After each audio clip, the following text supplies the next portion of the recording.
They didn't eat for pleasure, they ate to survive. These meals were born in hard times, held together with flour, water, and sheer determination. Your grandparents relied on them when there was nothing else. And for the next 2 hours, we're serving every last one. Boiled onion dinners are essentially exactly what they sound like. The idea here was to take an entire onion, use some salt and pepper, and, well, just get to it. This isn't really something that I think could apply at all today to our world or lifestyle anymore, but if you feel differently or better yet, have different experiences surrounding this, please mention them in the comments. I'm so curious about what this even feels like afterward. This is very telling of the kind of lifestyles people were having before the Depression ended. It was something that was really common in early American frontier households, especially the ones from the 18th and 19th centuries. Onions back then used to be equivalent to treasure because of how well they were stored, and they also were seen as a wonderful flavoring ingredient. Then, in Appalachia and different parts of the South, onions were such a common crop that they became a regular at dinners. It became standard practice to boil whole onions and have them together with some cornbread, of course. Any meat would help, but it was rarely given. Interestingly enough, from what I've read, the onion is supposed to get sweeter. But that's also a little strange because you just don't associate onions with that kind of flavor, right? During long campaigns, soldiers often had to rely on more than just their rations to stay fed. When the opportunity arose, hunting for fresh meat became not just a necessity, but a small victory in the midst of the hardships. Rabbits, deer, and wild boar were common targets. These animals were perfect for feeding a small group and could be cooked over a fire with minimal preparation. Roasting game was a simple process. After a successful hunt, soldiers would often skin and gut the animal, then roast it directly over an open flame or on a spit. The smell of cooking meat could be both a comfort and a temptation, scenting the air as a reminder that fresh food was not always a guarantee. While hunting provided nourishment, it wasn't without its challenges. A missed shot or a wounded animal could turn an evening meal into a frustrating effort. Hunting also brought a sense of normalcy during chaotic times. It was one of the few moments when soldiers could experience a taste of home, enjoying freshly prepared food, even if only for a brief moment. When meat was available, it was considered a prized delicacy, especially if the alternative was the more unappetizing, less exciting preserved food. Whether roasted over an open flame or eaten raw, fresh game was a rare but cherished reward in the soldier's diet. Lettuce past its prime wasn't something to throw away, it was something to transform. Wilted lettuce salad was a clever way to make the most of garden greens that had started to droop, and it turned an almost wasted ingredient into a dish with real flavor. This wasn't a crisp, refreshing salad, it was something entirely different. Instead of tossing out wilted lettuce, families salvaged it by dressing it up with a warm, tangy bacon grease dressing. The hot grease, often mixed with vinegar, sugar, and a pinch of salt, would slightly cook the lettuce, giving it a soft, savory bite. Sometimes onions or hard-boiled eggs were added if they were available. The practice of making wilted salads wasn't new. It had deep roots in Southern and Appalachian kitchens, where nothing went to waste. During tough times, people had to be resourceful, and using every bit of homegrown produce was essential. Lettuce might have been too delicate to last long without refrigeration, but with a little ingenuity, even the droopiest leaves had a second life. Wilted lettuce salad was a reminder of the era's mindset. Waste nothing, use everything. It was about stretching ingredients, finding comfort in simplicity, and proving that even tired lettuce could still have its moment on the table. Bread scramble is pretty much one of those moments of sheer creativity, resourcefulness, and making the most out of things that just would never go together if you were adhering to common sense. It's a throw-together breakfast if I've ever seen one. I mean, you would honestly be hard-pressed to not call this survivalist cooking. It's exactly what you might think it is too. Torn up pieces of bread that's either a day old at best or several at worst tossed up into a hot skillet. Add some butter and bacon grease, then scramble it up to high heaven with some eggs. People would typically add whatever scraps they could to make the meal stand out a bit more. They'd add leftover ham, onions, and different kinds of herbs, and flavor-wise, just think of it like a bread-based omelet. It actually soaks up a lot of the eggs and fat, so it's definitely a lot more flavorful than you would expect, and it gets the job done well enough from what is essentially a very impromptu breakfast. Probably end up with a nasty case of heartburn if you use this recipe regularly, though. Mock fried chicken steak is a really interesting one because this actually makes use of so many things in creative ways to mimic the texture, taste, and overall feeling of fried chicken steak. Traditionally, the recipe calls for cheap cuts of meat, but in the Great Depression, people were even running with non-meat ingredients thanks to World War II rationing, which really put a massive hole in America's overall meat supply. In the 50s, too, home cooks brought this recipe back when they really needed to stretch a small amount of protein or use government food. So if you make this dish with ground meat or beef pork and shape it into a patty, mix it with breadcrumbs and cracker crumbs, and then douse it in seasoned flour or cracker crumbs again, then pan fry it, you get a pretty decent imitation of chicken fried steak. You just have to be really careful with what kind of seasonings you use because it's also true that the kind of seasoning you go with decides how good of an imitation of a chicken fried steak this is. The most interesting part is probably the flour-based version, which was straight out of the Depression. People would make a fritter using flour, milk, and eggs to make something that resembled a steak, and this was seasoned and fried. There was no meat, but it was meant to imitate the breading, flour-y taste of the meal anyway. In all cases, it was a comfort meat, and a chunk of that comfort was that it kept your wallet in good health. For soldiers on the march, portability was everything, and few foods were as reliable as bread and cheese. Roman legionnaires famously carried flat loaves of bread and wedges of hard cheese, often made from sheep or goat's milk. The combination was a nutritional powerhouse, carbs for energy and protein for strength, all in a package that could survive the harsh conditions of a campaign. But let's not romanticize it. The bread was often dense and tough, more akin to a brick than a baguette. Soldiers sometimes had to soak it in water or wine just to make it chewable. The cheese wasn't the creamy delight you'd find at a deli. Aged for durability, it leaned more toward rock hard than velvety soft. Still, when paired together, they made a meal that was surprisingly satisfying and, most importantly, long-lasting. In medieval times, knights and foot soldiers kept the tradition alive, carrying wheels of cheese and hearty loaves during long marches. Back then, breaking bread wasn't just a saying, it was a literal act of survival. Sure, it wasn't gourmet, but when the choice is between stale bread and hunger, even a Roman would tell you, the bread wins every time. Vinegar pie is the rather odd dish on this list that proves that at times of desperation, anyone will eat anything. Vinegar pie started spreading infectiously out of states like Pennsylvania in the start of the 1930s and tops even dandelion salad when it comes to being budget-friendly. All you would need is an open crust, vinegar, sugar, and some eggs to create this unique pie. To cover the mediocre taste, people would coat the crust with a meringue. It was an affectionate treat to bring in case of a celebration and was easy to make if you had a sweet craving.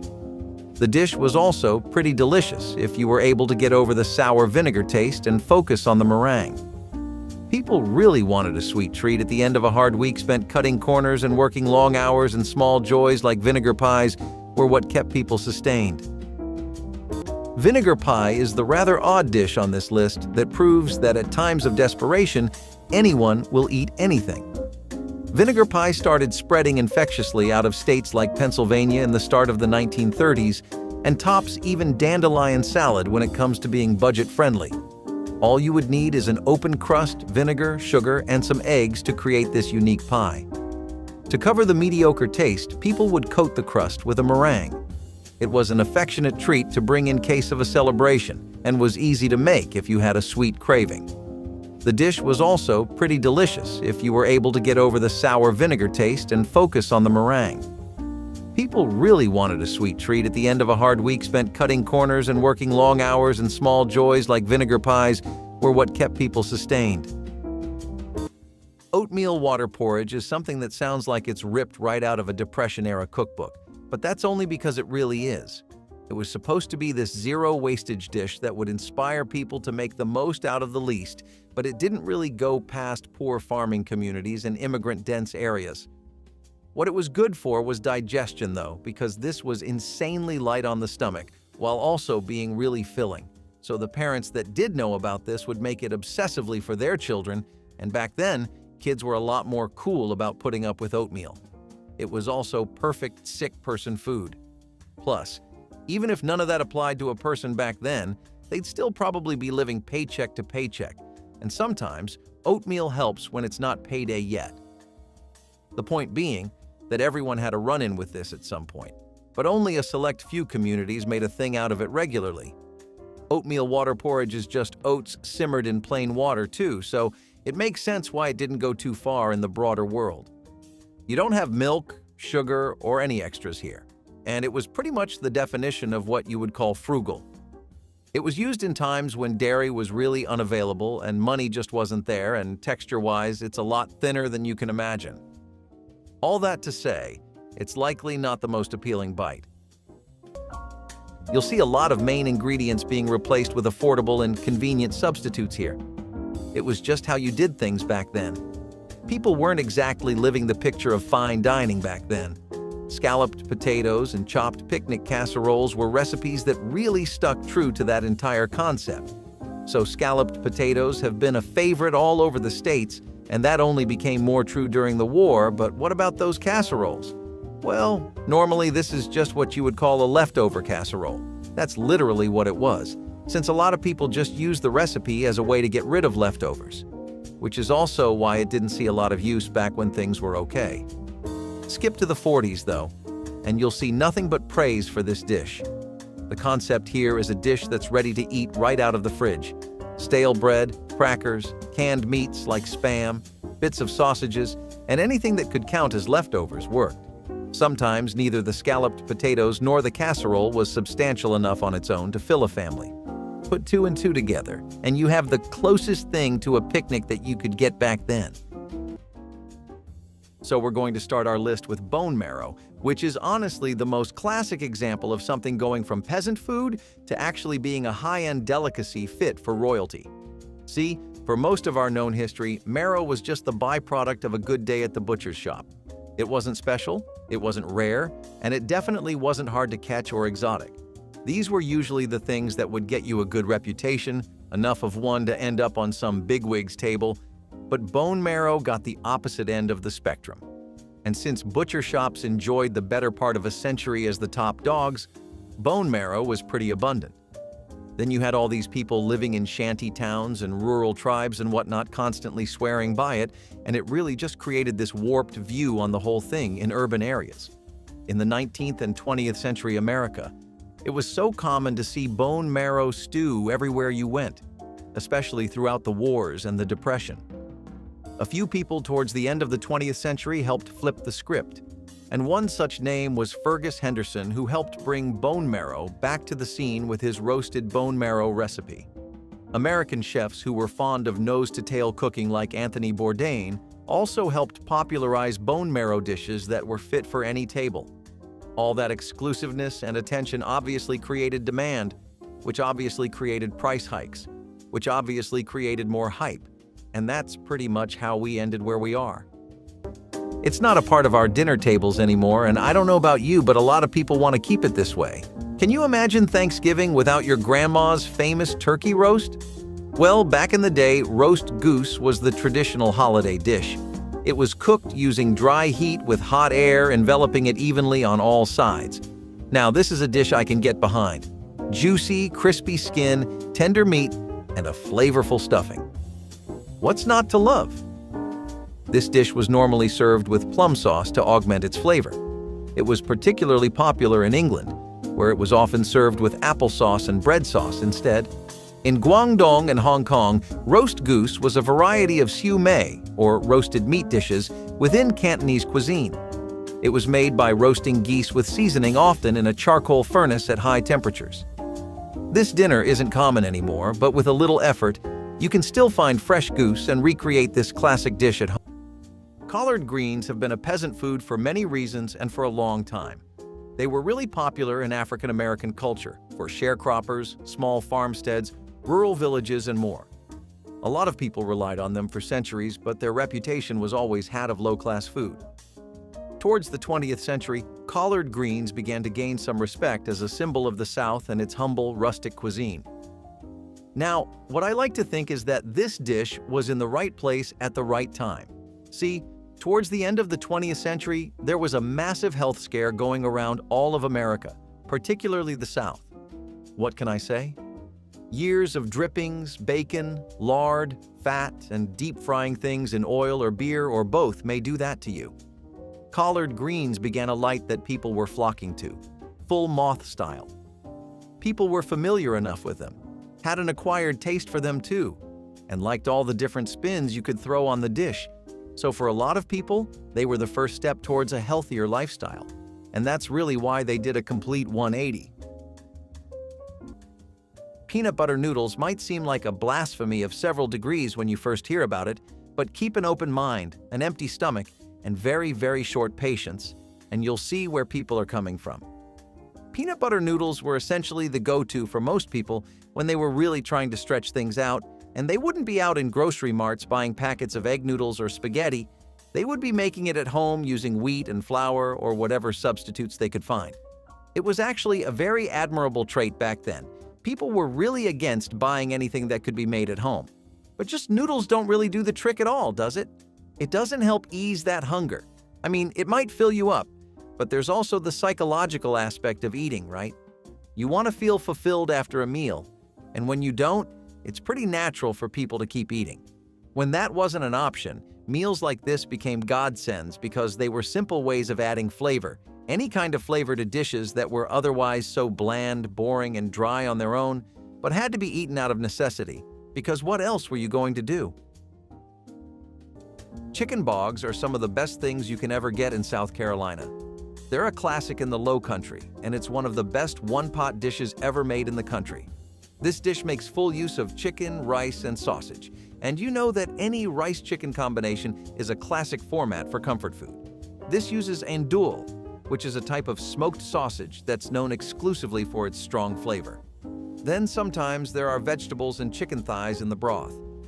The big part of the names actually comes from the fact that it's a broth that is really heavy on the slow cooking. The rice also absorbs all of the broth, and this gives it an almost porridge-like texture and consistency, but an extremely rich flavor that you wouldn't find anywhere else. You can find this in North Carolina and Georgia too, and it's one of the most effective meals for big families. That state has always had a high population and a culture of big families, so it makes sense that dishes like these got popular there. Another thing that's really popular is the Hemingway Chicken Bog Festival, which actually does get held every year in Hemingway in South Carolina. As you can probably guess, the theme is exclusively chicken bogs. Blue crab was a really common and affordable food for a lot of coastal communities. It has become a sought-after item in places like Maryland and Louisiana and the Carolinas. But how did it get here? Blue crab was considered an everyday coastal food that was abundant among fish markets and fishermen. You would go take a walk along the East Coast and the Gulf Coast, and all you would ever see is a seemingly endless supply of blue crab that would never really go down either. For a lot of working-class families, this was a staple protein that was really helping them get through the day, while also making sure they were meeting their nutrition needs. Now, the labor process here was really hard. It took a lot to make blue crab, and cracking blue crabs to get the different kinds of meat was really time-consuming. It meant that they were less desirable for other consumers who basically would prefer lobster or oysters, especially the rich kind. They were really cheap and they weren't ever given away in fishing towns. People made use of everything they could, mostly because they were so available, you know? While you would think that would mean that people would essentially always sell the excess fish, they would actually just stock up on it for winters and consume it. Blue crab started to become expensive thanks to the rise of commercial fishing and a lot of environmental work that had risen in the Chesapeake Bay. Blue crab populations were starting to decline really sharply, and it became a thing of national concern. That and the high labor cost meant that blue crab was starting to get really pricey. Blue crab was a really common and affordable food for a lot of coastal communities. It has become a sought-after item in places like Maryland and Louisiana and the Carolinas. But how did it get here? Blue crab was considered an everyday coastal food that was abundant among fish markets and fishermen.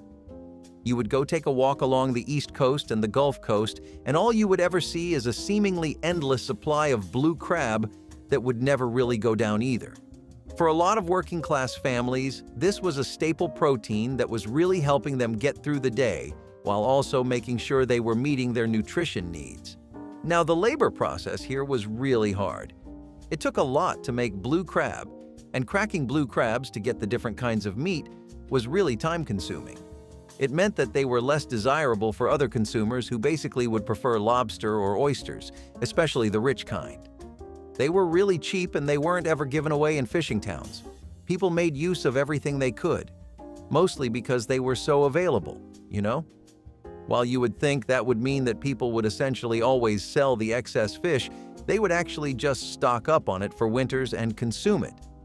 Blue crab started to become expensive thanks to the rise of commercial fishing and a lot of environmental work that had risen in the Chesapeake Bay. Blue crab populations were starting to decline really sharply, and it became a thing of national concern. That and the high labor cost meant that blue crab was starting to get really pricey. So a peanut butter molasses sandwich is pretty much as good as it gets. It's old-school lunchbox energy, and it's sticky, sweet, and salty. It's pretty much made to power you through the day on a mostly low-key budget, and it's also exactly what it sounds like. This is a very hearty smear of peanut butter, and it's usually something that's layered with a drizzle of molasses on plain sandwich bread. Molasses tend to add this really deep, smoky sweetness that's a lot more intense than any kind of honey or jelly, and the peanut butter essentially rings the salt and fat. This makes it really well balanced and filling, and the sandwich shows up a lot more during times when economic crises were your average Tuesday. I'm talking about periods like the Depression and the middle part of the 1940s, where even an egg was not really promised to you. This was especially true for people in working-class homes. Peanut butter was something that people loved because it was really heavy in protein and dense, and it would work more often than not with molasses. The boldness and earthy sweetness of molasses actually bounced off really well with the richness of the peanut butter, and it's not a light sandwich at all. Some of the best things in life came from improv, and hobo stew is pretty much the exact same. Hobo stew is pretty much a dish that was made out of sheer necessity. It doesn't have a set-in-stone recipe or any strict guidelines to follow. With this recipe, all you really need to do is essentially just take whatever vegetables and meat scraps you have, or just whatever you have in your pantry, and keep it in one pot. This essentially stews, and the end result is usually a complete wild card. Not only is this a good way to make use of everything in your house, ensuring nothing goes to waste, but it's also a pretty handy way of checking out your cooking skills. A lot of the reason dishes like these were even good in the first place is because people had an intuitive understanding of what flavors would work, how much of something to add, how long to let something stay on the stove, and that's just something you develop from trial and error, so get to experimenting instead of ordering. It was rare to get protein from actual meat during that period, but that didn't stop people from fulfilling their cravings by dabbling in mock cuisine, such as the popular mock fish fillet. While this did not actually use fish, it imitated the texture and flavor with pints of milk brought to boil, ground rice, chopped onion, and leeks, with the end being a good stir in a properly beaten egg. What you had was an excellent mimicry that felt close enough to the real thing while being distinct and offering a new experience. Nowadays, this recipe is used in vegan communities, but its origins come from very anti-vegan places, and it would be a great substitute for actual fish and chips as well. Seaweed. Would you ever really like seaweed? I think that they're considered edible only in cartoons, but honestly, I was wrong. Seaweed actually used to be a survival food for a lot of coastal communities, and it has been transformed as this affordable everyday food to something that's completely the opposite. In America, seaweed was typically used either by coastal communities as a food they would eat when they would have nothing else, or a fertilizer. Sometimes people would use it for animal feed and as a thickening agent, but that was really just in the Depression. It was definitely something that was exclusively considered poor man's food, though. People had begun to make such strong associations between seaweed and famine diets that the image was really hard to shake off. It wasn't until after the Second World War had ended that sushi culture and Japanese cuisine in general started to really get popular in America and gain some steam.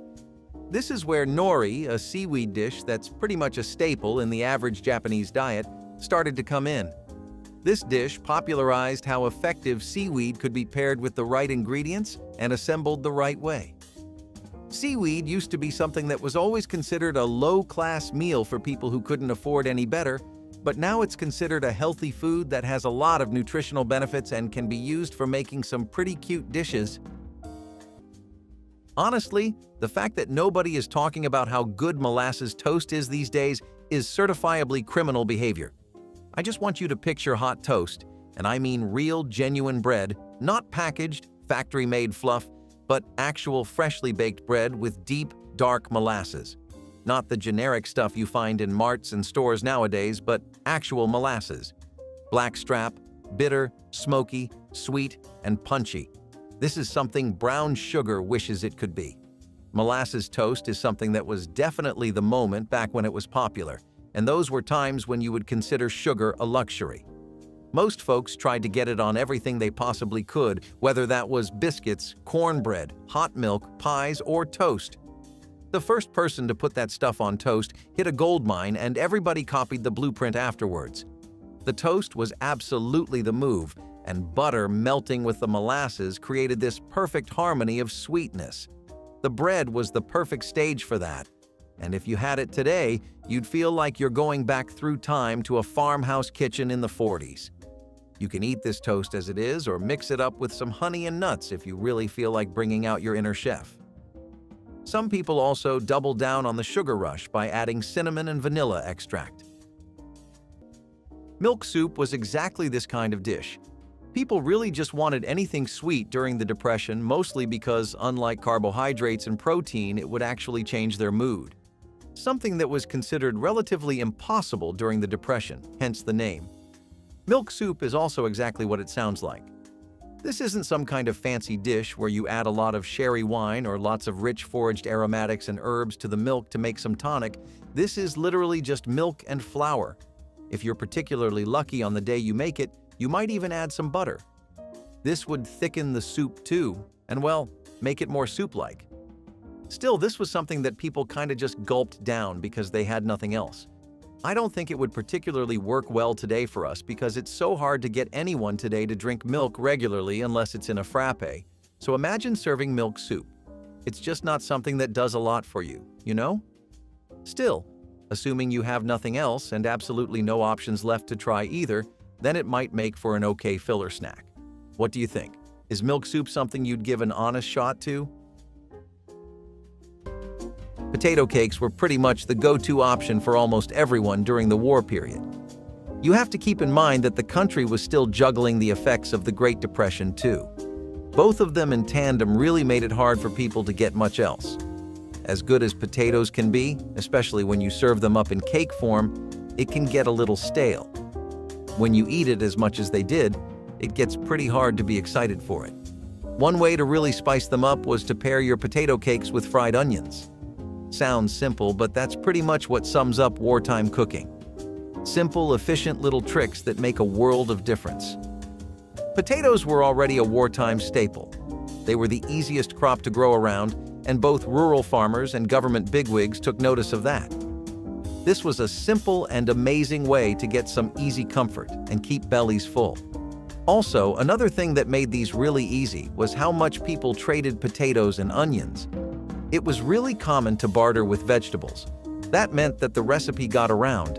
It was in community cookbooks too, so there was no shortage of positive PR for it. I guess you could say it's pretty deserved, wouldn't you say? A hot meal didn't always mean something fresh from the stove. Sometimes it was as simple as a bowl, a handful of crackers, and some milk. Cracker and milk soup was one of the humblest dishes of the Depression era, basic, filling, and made with ingredients that lasted. Saltine crackers were cheap, widely available, and often handed out at relief centers. Families kept them on hand because they didn't spoil quickly, making them a reliable pantry staple. When bread was too expensive or hard to come by, crackers became the substitute.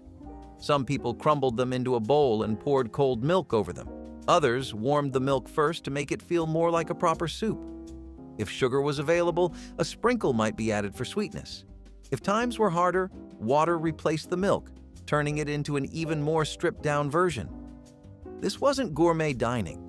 It was about getting something in your stomach when options were limited. But for those who grew up eating it, cracker and milk soup was a reminder of the sacrifices families made, the resilience they showed, and the meals that carried them through. In the toughest of times, even something as simple as crackers and milk could feel like comfort. Lobster was something that was so abundant in New England during colonial America times that they would honestly just wash up on the shore.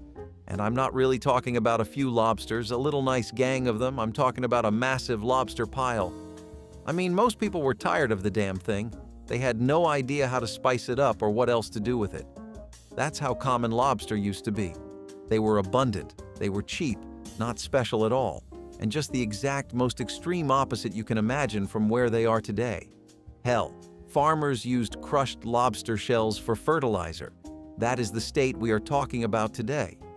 It also never got a chance to make a big, bright name for itself because lobster was always geographically locked to the coastal cities, so people who lived far away just didn't have it. That is until canning came around.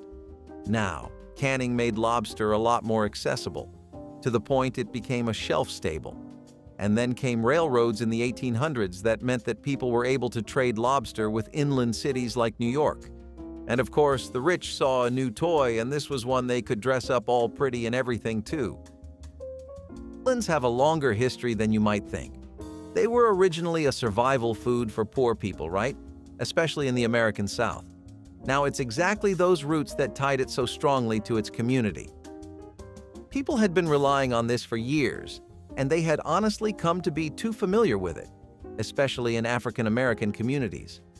In West Africa even, you have lots of dishes that involve offal meat. But chitlins weren't out of their initial image just yet. They were still considered a poor man's food, and in truth, that is what they were. Even in the late 1800s, it was really just sharecroppers and southern farmers that had these. It wasn't until the early 20th century that chitlins had become rooted the way I was talking about. They were still largely popular in just the South, but it was things like the Chitlins circuit where legends like Aretha Franklin and B.B. Kings were known to perform and help turn them into a common food. I mean, the circuit was known for having chitlins on hand all the time. Despite that, they still were considered a low-class food mostly because of the way it would take hours to cook and clean it to remove the smell. That part really put a lot of people off of it. Recently, though, in the 2000s, a lot of soul food restaurants have tried to reinvent it and have started offering chitlins served in really premium ways, doubling down on the cultural attachment while bringing culinary finesse. What about Sally Lunn bread? Have you ever heard of that? I bet it's a little new to you. Otherwise, I'll feel bad for not knowing. This dish was something that we got from our English immigrants that first began to settle down here, and it involves this yeast-leavened bread. It's such a popular item in the States, and it's one of the lightest breads you can ever have. Now, English records talk about an actual Sally Lunn who made this, but recent attempts at trying to verify this always seem to come up short. Basically, nobody knows if there was a legitimate Sally who made the bread, but it's legendary all the same. Its reputation is just as ancient too, since this can be tracked all the way back to the 18th century when the English colonial settlers first came over. It was later popularized again by immigrants, but the very first records of the bread come from this time period. It's sometimes comparable to brioche, but people also think of it as a breakfast bread or something similar to bread pudding. It got widely popular in all kinds of southern homes as the ideal way to start your morning, and it took next to nothing to bake.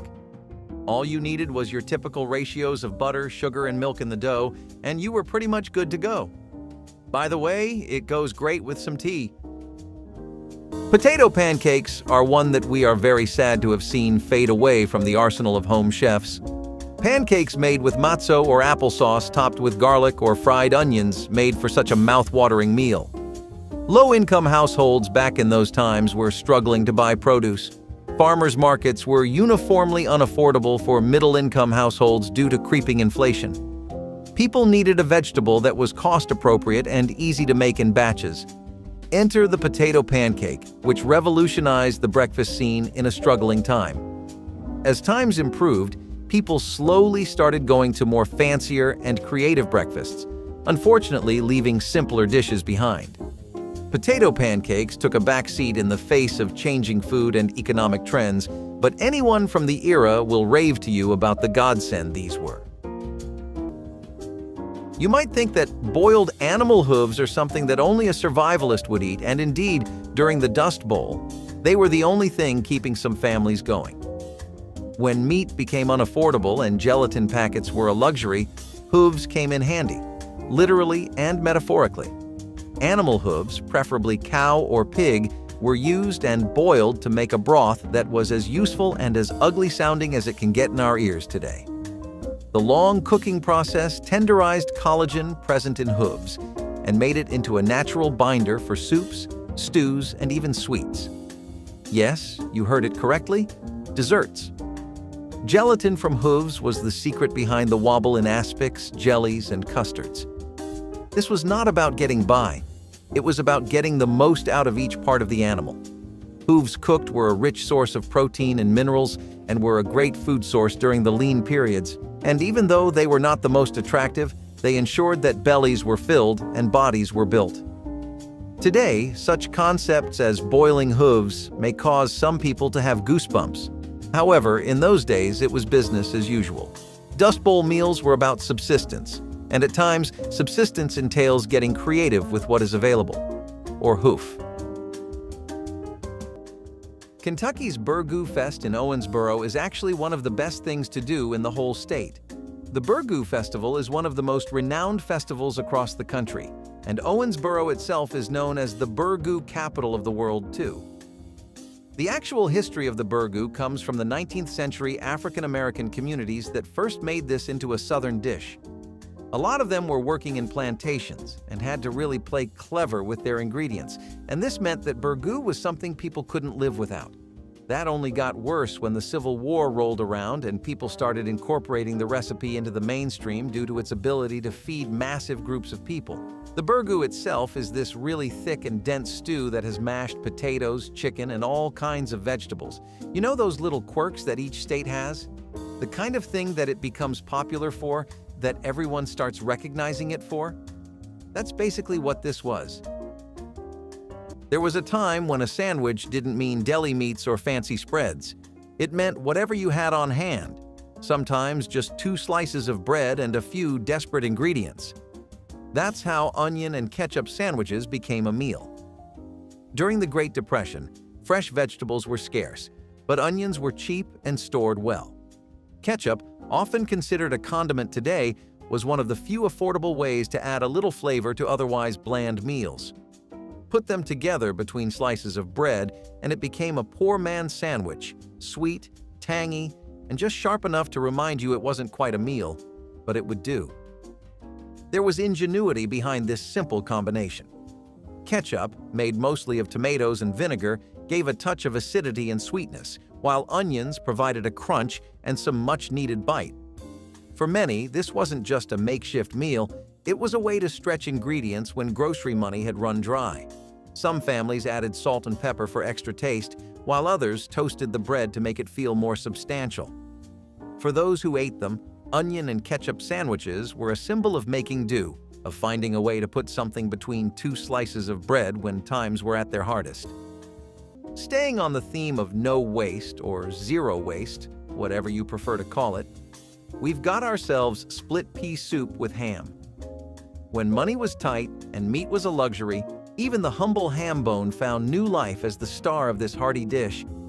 Toss it into a pot of split peas, and you've got yourself a soup that could feed the whole family for days.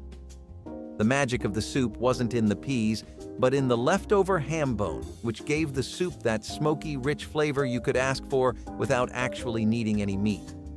That right there is kitchen creativity at its finest, bringing out every bit of goodness out of something that might have otherwise been thrown away. As the peas simmer and break down, the ham bone starts working its magic and releases all the flavors into the broth. If you were one of the lucky ones, you would catch a few small bits of meat still clinging to it. But never mind if you didn't, the bone still did its job. Vinegar pie for breakfast is something that really just doesn't even sound like a real meal. It honestly sounds like some kind of prank, but no.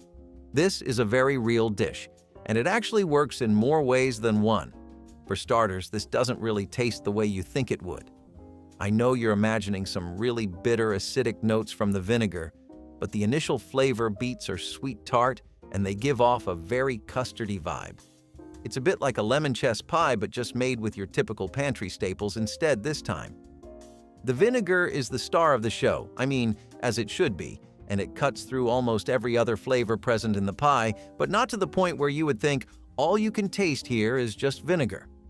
It's rich. It has this tangy brightness that actually is very stimulating for your taste buds, and if you pair it up with some hot coffee, then it works as well as Bruno Mars does with Anderson .Paak.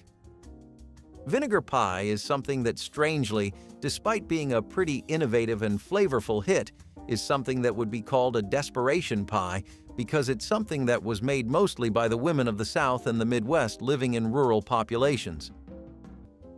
Bacon ends and boiled greens are some of the most iconic meals you can get from the Depression.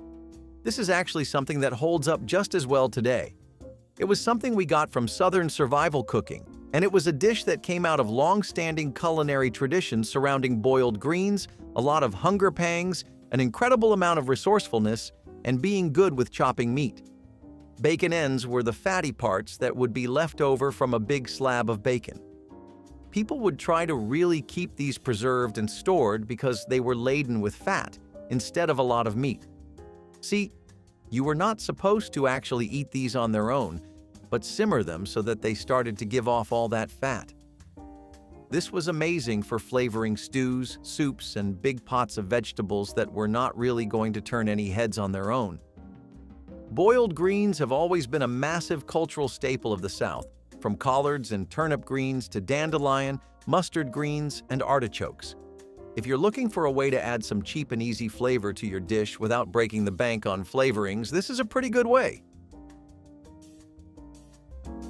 We're going to go forward in time a bit, all the way to the beginning of what most people consider the late 20th century, where stuffed zucchini boats first started becoming something you would hear about regularly. At bars, from your friends and colleagues, or your partners. They became really hot in the 60s and 70s when it felt like everyday people were trying another dish from a new country that hadn't really touched base in America yet. It was the first time people expanded their taste buds beyond the bacon, pancake, and hash brown breakfasts they were mostly used to. Plus, stuffed zucchini boats were really healthy. They were a lot better to eat than those aforementioned breakfasts. The best part was that you could really change up the fillings. So depending on what you wanted, you could have fully vegetarian zucchini boats or ones with ground beef stuffings. People say this is a part of Italian-American cooking, but a lot of Mediterranean cooking makes use of dishes similar to zucchini boats, like using stuffed peppers and vegetables like eggplants. So you might be surprised to hear party franks on this list. Just because the times were as tough as they were doesn't mean people forgot how to have fun. Party franks today are pretty much just an appetizer at family gatherings and potlucks, but back then, it was totally different. There was this entire concept of community-based cooking that was pretty much exclusive to that time period. Neighborhoods would pool their resources and pantries together. They'd cook up a storm for the whole block, and it would leave everyone fulfilled and satisfied. The idea was that people would get more variety, nutrition, and overall food if everyone shared an agreed amount from the get-go. Party franks were perfect for situations like this because it was extremely easy to prepare for an entire group of people. When I say group, I mean at least a dozen plus, not a family of 4. You'd have pigs in a blanket with sausages wrapped in leftover dough, or you'd have them sliced into tiny bits and added to stews, soups, and sometimes even sandwiches. It was a little way to add some flavor and style to otherwise pretty plain meals. Let's just forget about steak dinners. Canned fish was really the MVP during the Great Depression. Cheap and convenient protein for families on razor-thin budgets came in the form of sardines, salmon, and even mackerel, which found their way onto dinner tables across America. The ultimate grab-and-go meal was sardines packed in oil or water. Straight from the can, smashed onto bread, or spread with a little mayo and a lot of hope, they could be eaten. Canned salmon was a heartier option for casseroles, patties, and soups, stretching one can to feed an entire family. The salty, slightly fishy flavor wasn't for everyone, but when you were hungry, you didn't complain. There were other advantages to canned fish as well. It was shelf-stable, good for months without refrigeration, and small enough to transport. A favorite with travelers, hobos, and relief workers, it was a meal that even the most transient lives could count on. Canned fish is still around today, but it's not what it used to be. But in the 1930s, it was a lifesaver, showing that even the smallest catches could mean the biggest difference when times were tough. Among the meals that fueled armies across Northern Europe, few were as humble and essential as porridge. Whether made from oats, barley, or a mix of both, this hearty dish was a staple in the Scottish Highlands and across many Northern European forces. Easy to prepare, filling, and rich in nutrients, porridge was a soldier's reliable companion, especially in colder climates where extra calories were crucial for maintaining energy. Soldiers were often given a basic porridge made from oats and barley, both of which were cheap and durable. The simplicity of the dish didn't stop there. Flavoring was minimal, often just a sprinkle of salt. However, on rare occasions, dried fruits like raisins or berries might be thrown in for a touch of sweetness, a welcome surprise in an otherwise bland meal. But the real beauty of porridge was its versatility. Whether served thick and dense or thinner, it could be adapted to whatever was available. The grains were easy to store and transport, and the dish could be cooked over a fire without requiring much effort. When times were tough, oats and barley provided soldiers with the carbohydrates and fiber they needed to power through long, exhausting days on the march. Before butter became the reigning toast topper, our frugal forebears embraced something a bit more rustic like rendered animal fat smeared across toasted bread. Whether it was pork lard, beef tallow, or even goose fat, this golden spread was the original zero-waste culinary move. After frying up bacon or roasting meats, no one dared throw away the precious fat. Instead, they'd strain and save it, turning it into a savory, energy-packed breakfast boost. Some would sprinkle a pinch of salt, herbs, or if you were feeling fancy, even a touch of sugar to balance the richness. Back then, animal fat wasn't just a cooking byproduct. It was a prized resource, especially during lean times. For rural families and urban laborers alike, it provided essential calories to power through physically demanding days. But as refrigeration, vegetable oils, and dairy products became widespread, rendered fat slowly slid off the breakfast menu. Health trends also played a part. The low-fat craze of the late 20th century practically demonized it. So, despite the way we got this from Hungarian immigrants, the American version of goulash is actually a lot simpler than the traditional recipe. This one has beef and pork in it simmered with different kinds of vegetables and paprika. But American goulash was something that evolved so that it could suit the circumstances people were in back then. Immigrants from Eastern Europe were introducing the Hungarian version, but by the middle of the 20th century, if you asked somebody what goulash was, they'd just tell you it was browned ground beef with tomatoes, pasta, and simple seasonings. Once all of that's together and it's simmered, you get your goulash. People would eat it with leftover meat scraps, which really added a decent amount of flavor to the dish if you had enough. What they would do is stretch out their food and conserve ingredients like bacon grease, butter, and meat scraps for dishes like this, which actually looked like you spent a lot of time on a well-thought-out cooking session. Something that was really rare if we're looking at the kind of food the working class was eating during the 20th century.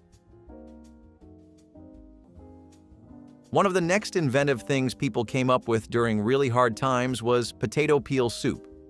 This is about as bare bones as it sounds because it's really just seasoned water that's been made into a makeshift broth with potato peels in there. Despite this, let me tell you a little about why this is a pretty good dish. It's because it keeps you full for an incredible amount of time. Have you ever had oatmeal and felt incredibly full afterward? For like a surprisingly long amount of time? This is because oatmeal has a substantial amount of fiber in it, and potatoes are pretty much the same. Half their fiber content comes from the peel itself, actually. This is what makes potato peel soup such a good dish for when you don't really have any kind of money. It sustains you and really helps keep your appetite down, which is sad in retrospect because you have to be keeping your hunger down, but these days we have to do that pretty often. It helps to have dishes that are really good with fiber because they have this nice effect of you wanting less food, and thus you have more money at the end of the day. Hoppin John is a dish that has some pretty rich heritage. I'm talking about African, Caribbean, and Native American roots that all boil together in the melting pot known as the South, where it first started becoming really trendy. However, the origins of the dish are actually a bit darker than just a happy coincidence that somehow got into everyone's table. Though the people who were eating it happily wouldn't know, it was first created and brought over by enslaved Africans in the American South. It made use of African rice and pork, and yes, the best part of the dish were the black-eyed peas even in those times. Now, as far as the name Hoppin John is considered, nobody really ever knew where it first came from, or if there was a John who made this dish and brought it into everyone's lives, but the first time this name was mentioned was in the 1840s in a print. If you were down in the South in African American communities during New Year, then you would especially see a lot of Hoppin Johns everywhere. The aroma of those peas and the smoked pork wouldn't miss anyone's nose, as the scent carried for miles and miles away. It was eaten specifically on New Year's because it was a common belief that eating Hoppin Johns would bring good luck to people if they ate it to start the year. If you went into any new year with such a good plate of food, I'd say your luck was already pretty good. So maybe it does work? In the Americas, soldiers didn't always have the luxury of fancy meals or fresh produce. Instead, they often relied on cornmeal, a staple that could be boiled up into a simple, hearty mush. Known as cornmeal mush, this dish wasn't exactly a gourmet experience, but it did the job, filling soldiers' stomachs and providing much-needed energy. The process was straightforward. Cornmeal was boiled in water until it thickened into a creamy, porridge-like consistency. Though plain, it was easily adapted. Some soldiers would add a pinch of salt, while others might include a bit of sugar or molasses if available. And on occasion, if they were lucky enough, a splash of milk or butter would make it a bit more palatable. Cornmeal mush was cheap, durable, and easy to prepare in large quantities, making it a popular choice during long campaigns. In fact, during the Revolutionary War, it was commonly served to American soldiers. If there was one thing they could count on, it was that their mush would be there to keep them going. While it might not have been the most exciting meal in the world, cornmeal mush was dependable. When you're fighting for freedom, or just trying to make it through another day in camp, sometimes simple sustenance is all you need. Scrambled eggs had a massive makeover during the World War. It was a lot more common to add chopped parsley and chives to them rather than bacon and hash browns. Rationing efforts meant that a lot of basic ingredients were amiss, not just meat. While people were fighting over scraps of bacon, the sudden egg shortage really took them by surprise. Eggs were a pretty common breakfast, which I think is true of anywhere in the world. They were also a wonderful source of protein, so I'm sure you can figure out why the government wanted all the eggs to themselves. Dried, powdered eggs supplemented with water were used instead. You'd use the water and whisk them until they'd reach something that still resembled the texture of a fresh egg. Then, if you could afford to, you'd use some powdered milk to further make it resemble your typical plate of scrambled eggs. That raised another concern, which was, well, the powdered eggs are running out too fast. The solution people came up with at that point was to use fillers like vegetables, the parsley and chives, to fatten the egg up a bit. Make it a bit more substantial, you know? I have to say, I think they did a pretty clean job with it. Dandelion salad might sound like a fairy tale-like name for an incredibly frugal but delicious meal. By now, you might have noticed the scavenger vibe in terms of ingredients of the dishes so far. People making anything out of whatever they had on hand.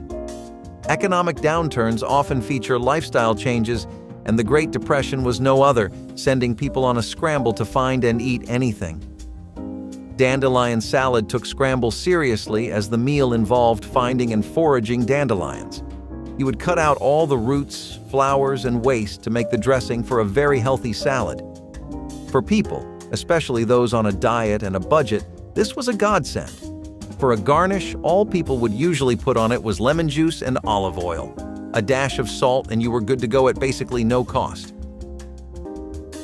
Now, bacon grease might seem like a strange thing to highlight, but hear me out. In a time when oil was scarce, bacon grease was like liquid gold. It was used for everything from frying potatoes to greasing pans. And let's be honest, it adds a flavor boost to just about anything. Can you imagine making biscuits with bacon grease? Oh, it was good. Bacon was one of the few adorable meats during this time, and it left behind grease, which was way too good to just toss out. Now, I know this bad boy has no nutritional value, but sometimes all you need is a little flavor in your life, and it's fine to have cheat days sometimes, right? So, while it might not be the healthiest option, it certainly helped to make those Dust Bowl meals a little more enjoyable. Mildred Armstrong Kalish lived in Iowa during the Great Depression. She recalls cooking with bacon grease, which she called her family's Tuscan olive oil. So, Brown Betties were one of the most classic American desserts to ever grace the table of an American kid. Something that might be seen as an old-fashioned dessert now, but used to be the next best thing after an apple pie. The flavors of a Brown Betty usually come from the spiced apples and other fruit-layered dishes, which are really buttery. The sugary breadcrumbs on top give it a crunch, which really adds to the entire vibe of the Brown Betty. You're looking for a warm, comforting dish that gets you in a nostalgic mood. Something you can sit down with and enjoy bite for bite, not rush through. It's an experience that you want to savor, like an empty, windy street as you walk down by and enjoy it. The Brown Betty was definitely something that would get you up out into the street, whether you were going to visit your grandma's for an authentic pie or a nearby bakery to reminisce about childhood days. The earliest recipes you can find are the ones from 1866, but those are more like apple betties than the ones we're talking about. Either way, this dish has definitely evolved alongside the population, and those who grew up with it will remember it fondly. Boiled barley porridge is one of those breakfasts that just feels like a pat on the back from a mentor, a hug from your best friend, or a call from your grandparents asking you to come over and try some of that breakfast you always love. It's also something that's built to last you at least until the middle of the day. You make boiled barley porridge by simmering hulled or pearl barley into water and milk, and then you get a soft, creamy texture that almost melts in your mouth. Flavor-wise, though, it's pretty nutty and kind of similar to oatmeal. You get a chewer bite and a bit more earthiness out of this, but it soaks up almost any kind of syrup or liquid you throw at it, as well as spices. That's a big part of why this dish is as flavorful as it is. We're talking about some serious ancient history when we discuss its origins, though, like this is the kind of thing that goes way further back, to the times of the Romans and medieval peasants. In the United States, it's something that was popular first in rural areas and immigrant homes, but each country has its own history with barley. So, the best part about going to South Carolina is easily the Frogmore stew that you can find in the low-country parts of the state. Despite what the name implies, rest assured, there aren't any toads or frogs that will jump out from your bowl of stew. It's just a small little reference to Frogmore. This is a community that you can find in St. Helena Island, located in South Carolina. It's said that this is where the dish first came from, and it's a one-pot boil that's become pretty closely associated with Carolina cuisine. This seafood boil pretty much is made of all the basic ingredients you would imagine modern boils to use. You have your mashed potatoes, corn on the cob, shrimp, vegetables, and spices, and it really is one of those crowd-pleasing dishes I talked about earlier. It's nearly impossible to go wrong with this dish because it's got a lot of variety. If you're sitting with a group of people who aren't the biggest fans of shrimp, you can throw in some cod, some oysters, or crab. Whatever kind of seafood gets the current group going, it can work in Frogmore stew. Since this is entirely a boil, it's also pretty nutritious. This is part of why the dish got so popular, since people living on the Carolina coast would rely on one-pot boils like these, which made use of the catch of the day: eggless pancakes. So the first time you hear that, you just automatically think that there's no real reason why these should exist, because what's next? Brickless buildings? But really, eggless pancakes have been around for far longer than you would think. This is especially true for lean periods like the Great Depression or wartime rationing in the 1940s, and a lot of eggs back then were actually decently more expensive than people could afford, or they just weren't available because somebody who could afford them likely scooped most of them up. COVID-era bulk buying wasn't really an isolated event, I guess. Most recipes would essentially just rely on baking powder for the fluff and use some kind of oil or milk along with flour. Old school versions, and I mean proper vintage recipes, would even include mashed bananas, vinegar, and some applesauce. And that's some proper veganism if you ask me. Eggless pancakes have largely faded into the background now, but they were definitely one of the most affordable meals our grandparents grew up with back in the day. So, peanut butter stuffed baked onion might sound strange, but trust me, it's worth a try. We're taking a whole onion, hollowing it out and stuffing it with peanut butter. Then, we're going to bake it until the onion is caramelized and sweet. It sounds like an odd pairing, but the salty, creamy peanut butter and the sweet onion actually complement each other really well. This dish was a unique way to combine protein and vegetables. It might not be everyone's cup of tea, but it was a clever way to make a filling meal out of inexpensive ingredients. Plus, onions were a staple in many households because they were stored well and added flavor to almost any dish. It was one of the more outlandish food recipes to come out of the Great Depression, and food historians Andrew Coe and Jane Ziegelman, authors of A Square Meal, are certainly no fans. So am I. Let's talk cracklin' cornbread. This is the cornbread that absolutely doesn't mess around. Like, this is the supersonic of cornbread. This is that rugged, crispy-edged cousin of your typical cornbread muffin, and it brings with it all the rustic charm that cornbread is always known for. Cracklin' cornbread has always come from the innovative kitchens of the working class, and this is especially true in the South, where using anything less than all of the hog was considered culinary blasphemy. Wasting fat? You may as well hang up your butcher knife. It was about no waste, and cracklins were a prime example of why that mentality worked.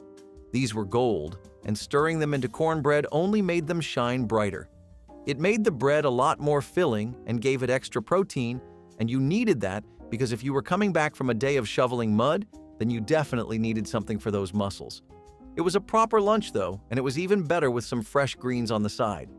Cracklin' cornbread is something that pretty much has faded into the background nowadays, but it was the perfect kind of thing for when you had nothing but a skillet, an empty stomach, and a lot of grit and determination to make something worth eating.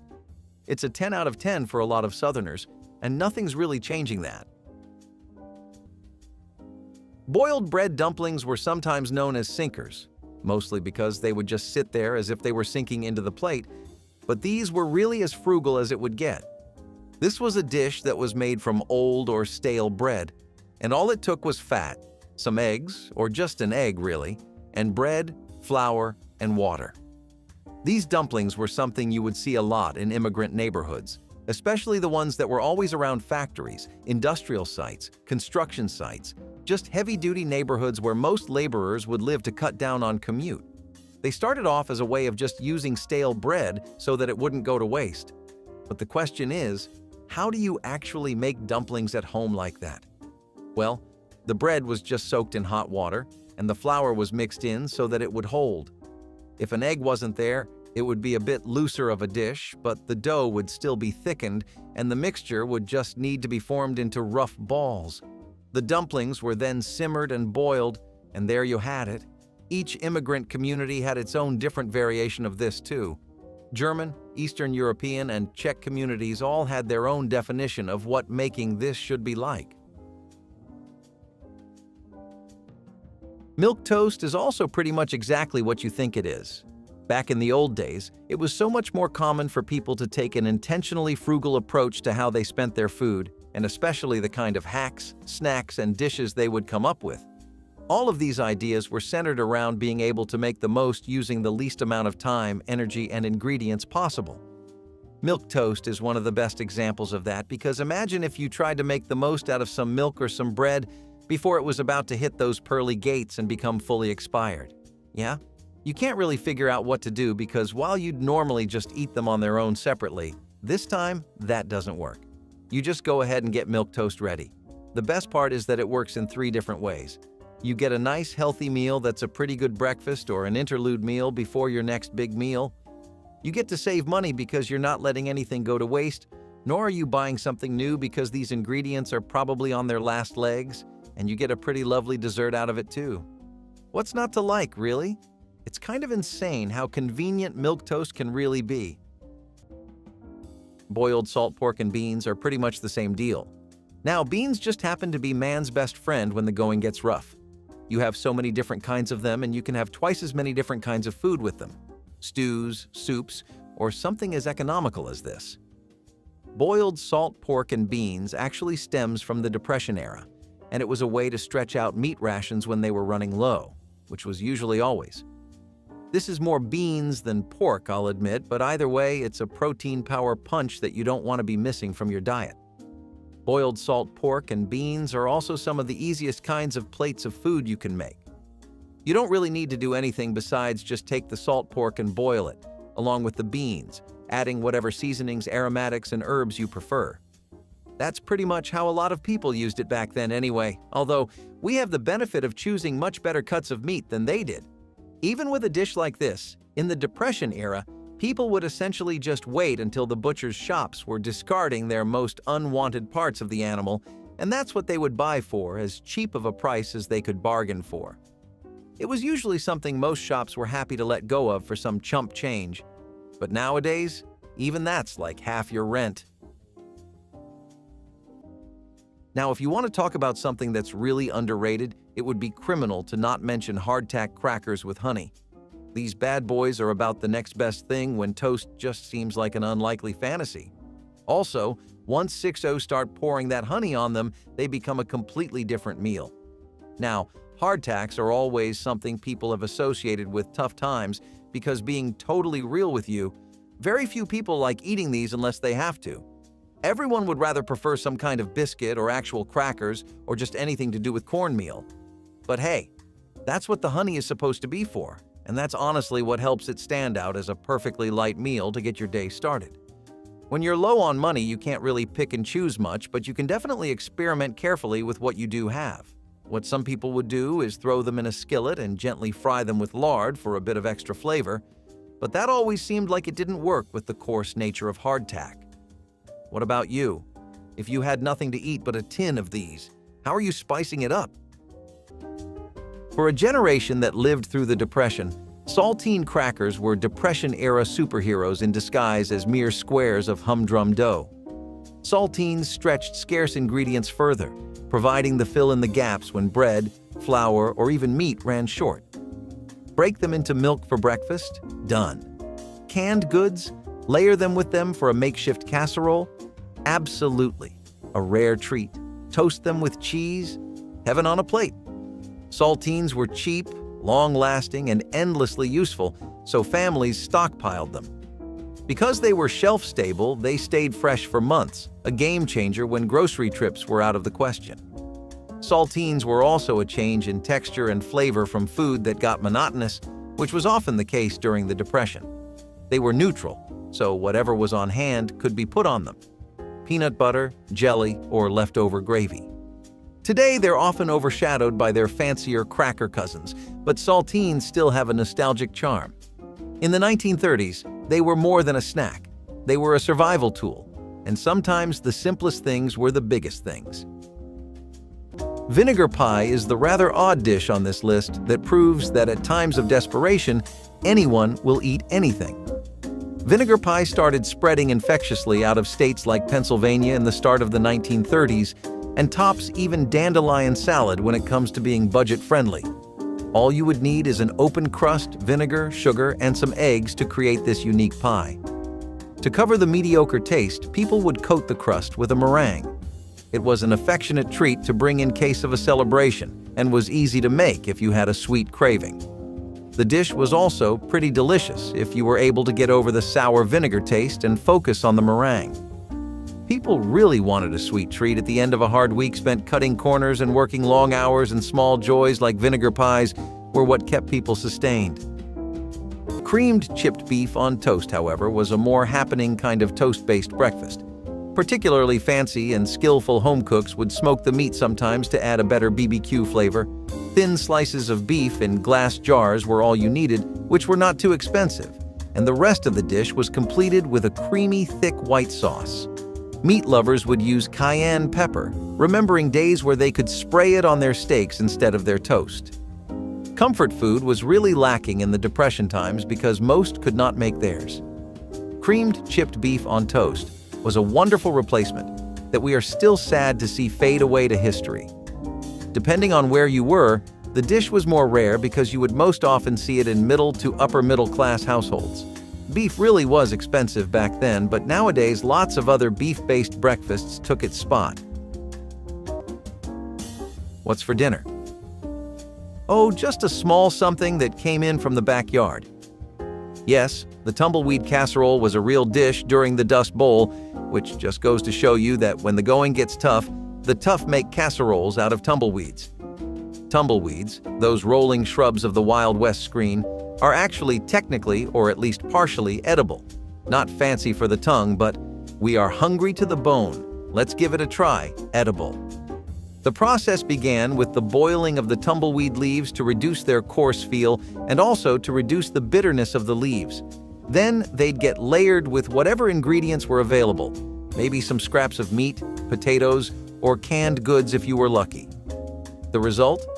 A surprisingly substantial, earthy-flavored casserole that was as much about sustenance as it was about taste. Tumbleweed is very fibrous and even has a few vitamins in it, so it wasn't the worst thing to eat when fresh greens were scarce. Moreover, tumbleweeds were free and easy to come by, nature's grocery store if you will. Though you'll never see it on the dinner table. Tumbleweed casserole represents Dust Bowl endurance. Would I eat it? Well, I'd need a serious pep talk and a lot of seasoning. But hey, if the tumbleweed can take the hot winds, then it should not be a problem on my plate. If you believe that eating insects is a modern sustainable practice, you are wrong. In the Dust Bowl, crispy fried grasshoppers were not a joke. They were a staple food. During the poor harvests, and when meat was hard to come by, farmers looked to the hordes of grasshoppers feeding on the crops. Talk about revenge dining. Hunting grasshoppers was a family event, and when you had gathered enough grasshoppers in a bucket, then the cooking process started. They were washed, marinated, and then fried to a crisp golden brown. The result? A crunchy snack that contained protein and was not too shabby if one didn't consider what they were consuming. Grasshoppers are in fact a form of superfood as they contain high protein, iron, and good fats. The Dust Bowl families were not consciously trying to innovate, but they were able to feed themselves in a way that many others could not. Also, if you fry anything, it automatically becomes at least 50% tastier, doesn't it? Nowadays, insects are being considered as a source of food, but in the past, crispy grasshoppers were a means of feeding oneself. So lasagna soup is really as Italian as it gets. It was one of the most common recipes to make when people were coming out of the Depression, because it was extremely comforting and warm. It involved basically the entire blueprint of a lasagna, the pasta, meat, and vegetables, and yes, the unholy amounts of tomato sauce, but it was all in soup form.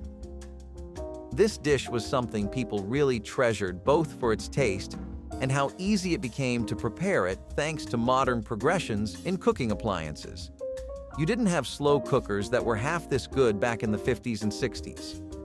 One of the best reasons to make this dish was that it offered you a lot of nutrition for almost nothing. You could make this using leftovers, random scraps, or even vegetables that are different from what you typically order. This helps keep the soup fresh each time you make it, while also ensuring that it becomes your go-to for a health boost. Who wouldn't want that? Personally, I think the Italians really cracked the code on all this healthy eating stuff. What about you? Would you consider keeping lasagna soup as a side dish in your roster? Or are you a purist who swears there's nothing better than the classic layered, cheesy lasagna? During long military campaigns, soldiers needed food that could withstand the rigors of travel, storage, and time. Salt pork and beans, a combination that became a military staple, particularly during the colonial and Napoleonic Wars. Salt pork was the go-to protein for soldiers because it could be stored for months without refrigeration. The pork was heavily salted to preserve it, a method that also gave it a distinctive, sometimes overpowering flavor. Soldiers learned to love, or at least tolerate, the salty taste, especially when paired with the hearty goodness of beans. Beans, often the dried variety, were another long-lasting and easy-to-prepare food source. When combined with salt pork, they formed a simple, calorie-dense meal that could be boiled up over a campfire. Whether cooked with a little extra fat or simply simmered in water, This dish provided the soldiers with both protein and the energy to endure grueling days on the march. Of course, the meal was hardly a gourmet affair. In fact, some soldiers were less than thrilled by the monotony of it. As any soldier might tell you, when it comes to survival food, variety takes a backseat to reliability. Salt pork and beans delivered just that, reliable sustenance no matter the season or the conditions. As far as names go, this is probably the most insulting one I've ever seen. But nonetheless, a garbage plate is a Rochester classic, and if you're ever in New York, you'd be doing yourself a disservice by not trying it. Yes, you heard me right, a garbage plate. Not following? I wouldn't blame you. If someone told me to eat that, I'd probably think they were making fun of me. In reality, though, a garbage plate is pretty much just this massive, behemoth-sized platter that you can really customize and adjust however you would like. Pasta fan? Throw in some macaroni and homemade fries. Meathead? You can't ever have enough ham, sausages, and chicken. Vegetable addict? Works for everyone. Still, who came up with such a massive display of gluttony? Nick Tahu Hots, which used to be one of the top restaurants in New York in 1918, founded by Nick Tahu, apparently made the dish for the first time. It was his way of giving customers the most bang for their buck and giving them a big meal for an affordable price. Quickly, it became a quintessential part of New York's street food culture and a symbol of the kind of indulgence you'd only find in the streets of New York City. The name itself apparently comes from how it looks, which, well, isn't really flattering. Fermented foods were a soldier's unsung hero in the field because of their long shelf life, health benefits, and easy storage. Sauerkraut, pickled vegetables, and fermented grains were common staples, valued for their ability to withstand harsh conditions without spoiling. And when you're out in the middle of nowhere, that's a pretty big deal. The process of fermentation, which involves converting sugars into alcohol or acids, offered a natural boost to the immune system. Fermented foods like sauerkraut are rich in probiotics, which help with digestion and overall gut health. Soldiers, especially during long campaigns, appreciated the natural preservation methods. Without refrigeration, these foods could survive months in storage, often more reliable than any other food they had on hand. While fermented foods may not have been the most exciting part of a soldier's diet, they served a crucial purpose. They were easy to transport, didn't require constant attention, and provided essential nutrients. After a long day in the field, a bite of tangy sauerkraut might have been a welcome change from the usual dried meats or hardtack. Fermented foods were a lifeline in keeping soldiers healthy, and often they gave a taste of home when nothing else could.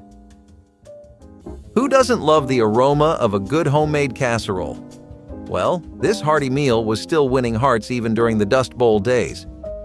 Now, during the Dust Bowl, casseroles weren't the fancy, cheesy concoctions we know today. They were more like a hodgepodge of whatever was on hand. Leftover vegetables, some mystery meat, maybe some canned beans, all thrown together in a baking dish. Not exactly Instagram-worthy, but it was a way to use up scraps and fill up the dining table. Plus, they were the stars of potlucks and holiday dinners.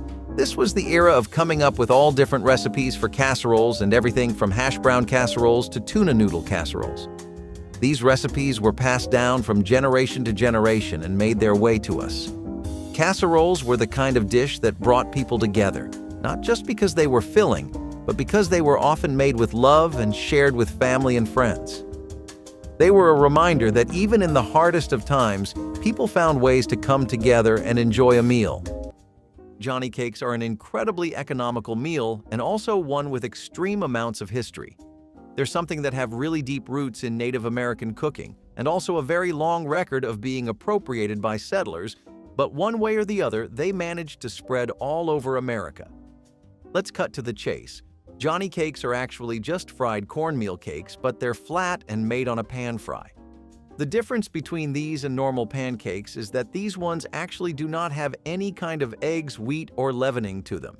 And to be honest, that happens a fair amount of times. You may even have enough money to get those things, but you may just not have the energy to do groceries right now. And on days like that, who says you can't indulge in some corny history? You don't even need any kind of tools or ovens for this. All you need is a skillet or an iron griddle. Don't have baking powder? Not a problem. No yeast? Don't even worry about it. Johnny cakes have a massive history of being used in this way by everyone in the country, stretching first from the Narragansett people of Rhode Island to you and I today. That's some history, isn't it? Tallow fried potatoes are the OG French fries. They're insanely flavorful. They have that beautiful golden sheen to them, and they're about as crispy as you would want the perfect batch of French fries to be. A lot of that color, vividness, and flavor comes from the fact that they're fried in rendered beef fat instead of vegetable oil. Now, back in the day, and I mean way before the 80s, fast food joints like McDonald's were actually using beef tallow in their fries as well. That was a big part of what gave them that original iconic flavor. Tallow helps potatoes achieve a savory flavor that they would never be able to get to on their own. Plus, this just isn't there today with the modern oils we have. The best part really was the exterior, because a simple first bite was about as close to nirvana as you could get. If you were eating these when you were borderline starving, then you were pretty much about to have the best food experience of your life. Tallow was the go-to frying fat for a lot of American diners and fast food kitchens, and it's just not hard to see why. You ever have leftovers but you don't want to make what you had last night? If your leftovers happen to be potatoes, mashed or otherwise, then potato cakes are your hero for today's Saturday dinner.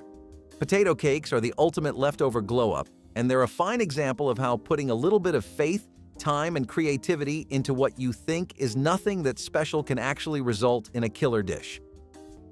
Hot cornbread is a historically significant variation of cornbread. Why? It's because it was so common in many disadvantaged communities in the South. Poor Black communities and even white communities in towns and rural outskirts from the 19th to the 20th century would try to get through the week just by lasting on this. As far as keeping it low-key is concerned, this minimalistic dish is definitely the way to go, and cornmeal, boiling water, and salt is all you need. It doesn't need eggs, milk, or wheat flour, it doesn't need any kind of oven, and it also doesn't really feel like a meal either. A small scoop of cornmeal was enough to make a lot of patties, yeah, but you needed a decent amount of sides to make sure it was actually a fulfilling dish, like beans, greens, and potatoes would help a lot. Also, in Black Southern communities, hot water cornbread was one of their core recipes. A real pillar of the community, and each different variation of cornbread was passed down from generation to generation, usually just by observation, word of mouth, or having someone drill the lesson into your head. Carrot marmalade came to the rescue when gelatin and popcorn weren't doing much for the taste buds. Now, marmalade usually involves citrus fruits, but during the Dust Bowl, folks had to get creative. This was a pairing that ensured nothing went to waste in the kitchen, including carrots that had slightly gone bad. This wasn't just a treat, but it was a way to preserve the sweetness in fresh fruits and vegetables because fresh produce was hard to come by. This marmalade was made by boiling carrots with sugar and a bit of lemon juice, creating a spread that could be used on bread or biscuits. Plus, carrots are packed with nutrition. Carrots are packed with antioxidants like beta-carotene and lutein. These compounds have protective effects against oxidative stress and inflammation. Who says you need apples to make an apple pie? Not the Depression era, folks, that's for sure. This mock apple pie was a genius hack that used Ritz crackers as the crust and a sweet, sticky filling made from sugar, cinnamon, and water. It was a budget-friendly dessert that satisfied the sweet tooth without the need for expensive or hard-to-find ingredients. Plus, it was a great way to use up those stale crackers lurking in the back of your pantry. The Ritz mock apple pie became a Depression-era favorite, despite the fact that it was a pastry imposter. How did it work?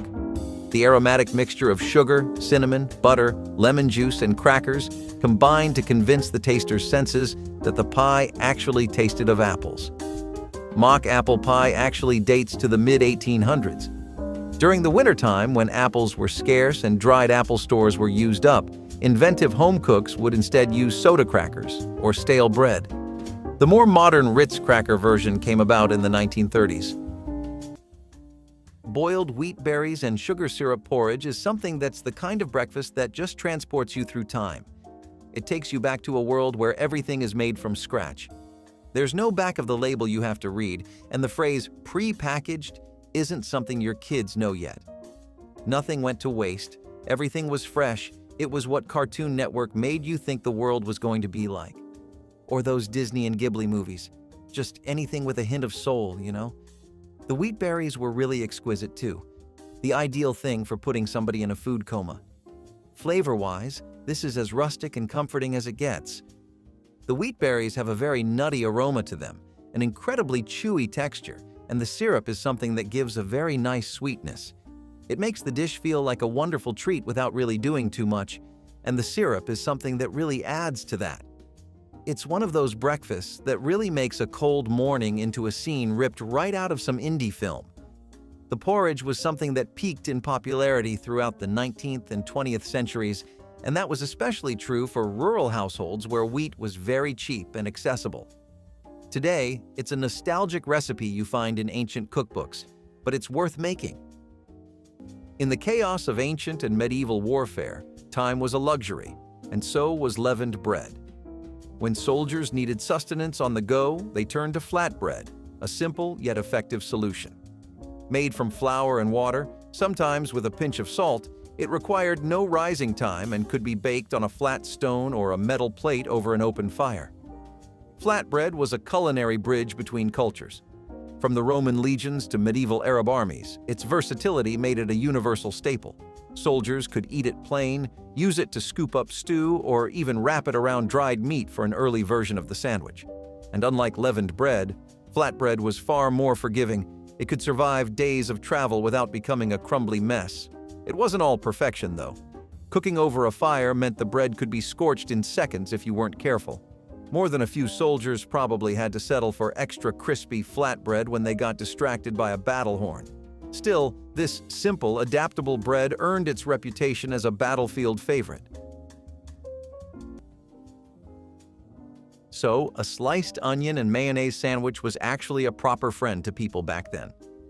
This meal still felt like pre-crisis times in the 20th century when you could come home expecting a sandwich every day.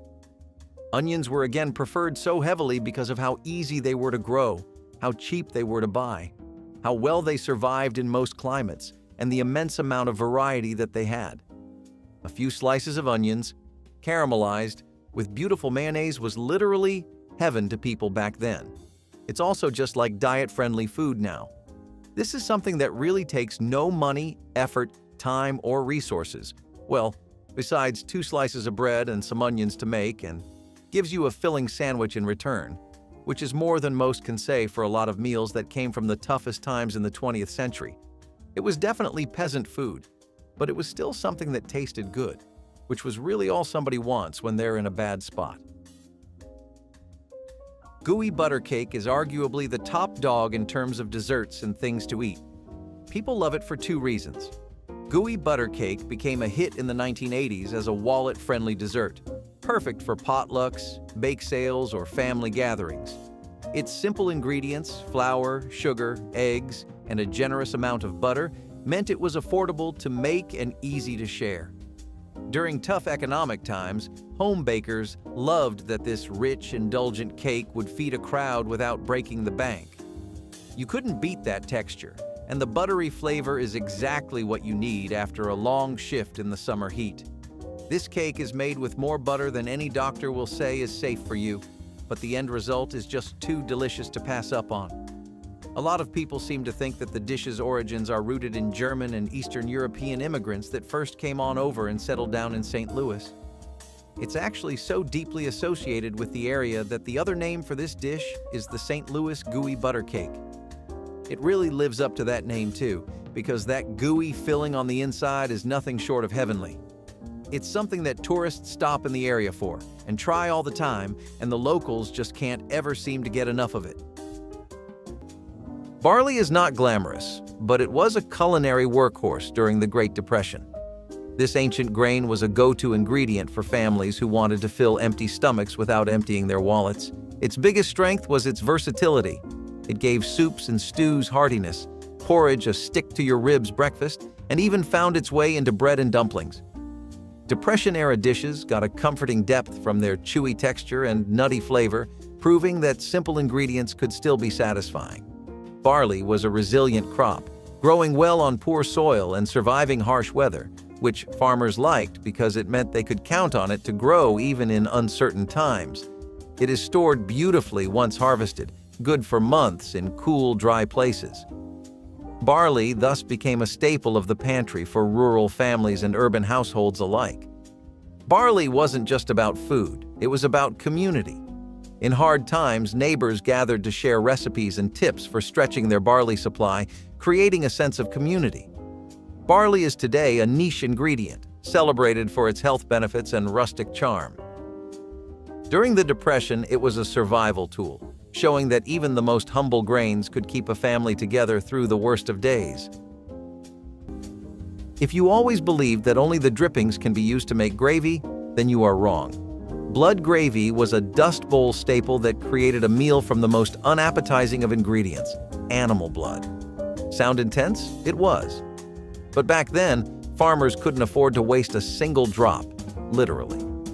Blood gravy was produced by drawing fresh blood from animals, particularly pigs or cows, and then mixing it with flour, milk, and spices to make it into a thick paste that was served as a relish. Served over biscuits or potatoes, it was rather tasty and rich in nutrients, which came as a complete shock. During a period when people suffered from a lack of iron, blood gravy was, in fact, a sort of multivitamin. This dish was both a product of ingenuity and the expenditure of a considerable amount of effort. Getting the blood was not easy, but the meal was filling. For today's food lovers, it may be hard to swallow, but blood-based recipes are not something new to the culinary world, since there is blood pudding from Sweden and dinuguan from the Philippines. Would you try it? Seriously, I can take it if it's presented on a fluffy biscuit, and if it's well seasoned, I might be willing to try it. Dust Bowl cooks were masters of turning nothing into something, and blood gravy is a perfect example of that adage. If you always believed that only the drippings can be used to make gravy, then you are wrong. Blood gravy was a Dust Bowl staple that created a meal from the most unappetizing of ingredients, animal blood. Sound intense? It was. But back then, farmers couldn't afford to waste a single drop, literally. Blood gravy was produced by drawing fresh blood from animals, particularly pigs or cows, and then mixing it with flour, milk, and spices to make it into a thick paste that was served as a relish. Served over biscuits or potatoes, it was rather tasty and rich in nutrients, which came as a complete shock. During a period when people suffered from a lack of iron, blood gravy was, in fact, a sort of multivitamin. This dish was both a product of ingenuity and the expenditure of a considerable amount of effort. Getting the blood was not easy, but the meal was filling. For today's food lovers, it may be hard to swallow, but blood-based recipes are not something new to the culinary world, since there is blood pudding from Sweden and dinuguan from the Philippines. Would you try it? Seriously, I can take it if it's presented on a fluffy biscuit, and if it's well seasoned, I might be willing to try it. Dust Bowl cooks were masters of turning nothing into something, and blood gravy is a perfect example of that adage. Applesauce bread is essentially what you think it is. This super cozy, sweet-smelling loaf of bread works wonders, and it makes your entire kitchen feel like an advertisement for autumn, but right in the middle of April. It's soft, really moist, and spiced just right so that it's not really overwhelming, but you can definitely pick up on those cinnamon and nutmeg notes. A bit of clove here and there also does wonders for the dish. The applesauce is something that keeps it really tender without needing a lot of butter or soil, and this is, to be honest, most of the point. It was a go-to during the 30s and 40s, especially in wartime kitchens where fat and eggs were pretty much rationed.